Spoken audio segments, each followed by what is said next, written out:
Hey there, and welcome to this explainer. Go ahead and grab a seat. You know, if we were actually sitting in the district IT office right now, I'd be shaking your hand and officially welcoming you to the team as our newest junior developer. Seriously, congratulations on making it through orientation. You spent this last module really digging in and learning the rules of the road. And now, well, now it is time to pick up the tools. I am absolutely thrilled to guide you through this transition, going from just learning frameworks to actually building highly functional, real-world tools that are going to genuinely transform the way you and your colleagues work every single day.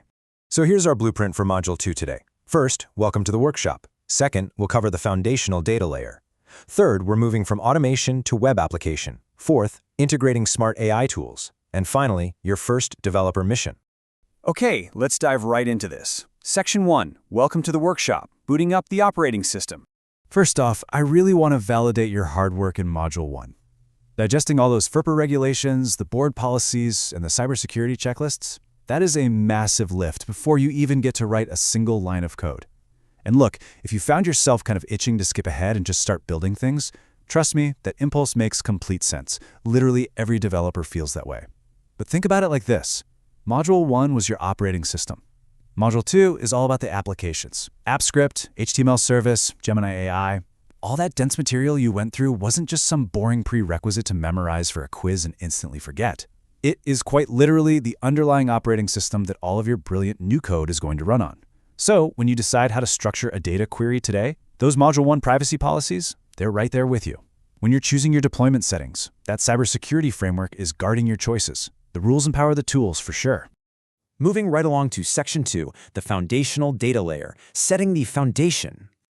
Now, what's really interesting about this concept is how it completely shifts our paradigm. When most people hear the words Google Sheets, they just picture a basic spreadsheet, right? Rows, columns, maybe a pie chart if they're feeling particularly fancy. But as a developer, you need to view it entirely differently. For us, it's a lightweight data layer. It acts as the secure filing cabinet and the absolute solid foundation for our web applications. It's exactly where the Agua Fria district securely houses the information that your apps are going to retrieve, update, and manage. It's highly accessible, it's incredibly powerful, and it perfectly integrates right into the Google ecosystem. Honestly, if we're going to build amazing applications for the district, we have to start at the bottom. It's exactly like building a new house. Before you can put up the walls or, pick out the nice paint colors, you have to pour a solid concrete foundation. In our case, Google Sheets is your foundation. It's the data layer. Then we have Google Apps Script. This is your plumbing and electricity. It's the invisible logic running behind the walls, pulling the data, triggering events, and making sure everything flows securely. And finally, we have HTML service, which acts as the painted walls and the light switches. That is the user interface, what the user actually sees and interacts with. When you start structuring your thinking this way, building complex district tools suddenly becomes a very logical, step-by-step construction process. Which brings us to Section 3, automation to web application, bridging the gap. This is the exciting part. This is where we take the leap from simple background scripts that just silently run tasks in the dark to fully interactive front-end experiences that our staff and students will actually see and use every day. This is where HTML service really shines. It acts as the bridge. It transforms standard AppScript into a full-fledged web app. It securely authenticates our Agua Fria district users the very moment they log in, ensuring they only see exactly what they're supposed to see. And most importantly, it serves personalized, interactive content directly in the browser. You aren't just automating a task anymore, you're creating a digital destination for your users. Let's jump into Section 4, integrating smart AI tools. Basically, the smart home upgrade. So with the house built, it's time for some serious modernization. If HTML service gave us the light switches, the Gemini API gives us the ultimate smart home upgrade. We are taking that solid interactive house you just built and wiring it up with incredible automated intelligence. And this brilliantly illustrates just how clinical and straightforward this process actually is. Look at the steps. Calling the Gemini API from AppScript, structuring predictable prompts, managing your temperature and tokens, and then applying that care evaluation to your outputs.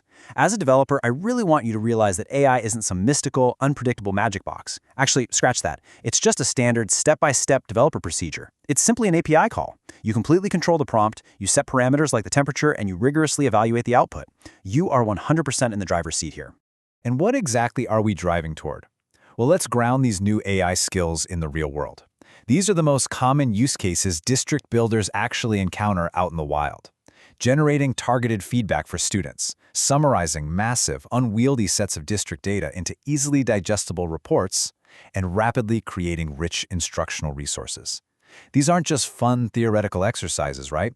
These are the exact tools that save our educators literally hundreds of hours. Now, putting my mentor hat back on for a second, I need you to pause and deeply, deeply internalize this golden rule. Code is read way more often than it is written. You might write a totally brilliant piece of automation today, but 6 months from now, you or maybe another developer in the district will have to read that exact same code to update it, fix a random bug, or expand its features. If it's a tangled, undocumented mess, that brilliant tool suddenly becomes a massive liability for the district. Because of that reality, we maintain strict documentation standards. You absolutely must include a detailed README file that clearly explains what the app does. You need crisp, inline comments explaining the why behind your complex logic, not just the what. And finally, you need comprehensive handoff guides. These standards are absolutely crucial. They ensure your tools remain functional and maintainable long after you've been promoted to lead other major projects in the district. It's all about building a sustainable legacy. Now, before we get to your actual assignment, I have a fantastic treat for you in segment 7 of this module, a live case study. Let's move to and see how this builds out in reality. You are going to get to literally tear down the very learning platform you are sitting in right now. We're going to pop the hood so you can see exactly how the concepts you just learned, the Sheets data layer, HTML service, the app script logic, how all of that was applied by our team to build the very interface you are currently staring at. It's a completely transparent, behind-the-scenes look at district-level architecture in action. Which leads us to our final section, Section 5, your first developer mission, the final deliverable.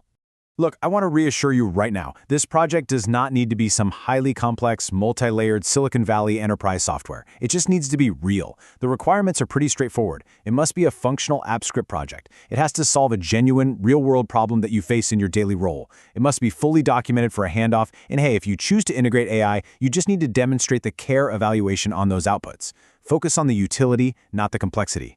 A simple, basic script that reliably saves you 20 minutes every single Friday, that is a massive win in my book. So, as we wrap up this explainer, I'm going to leave you with this crucial question to kick off your module.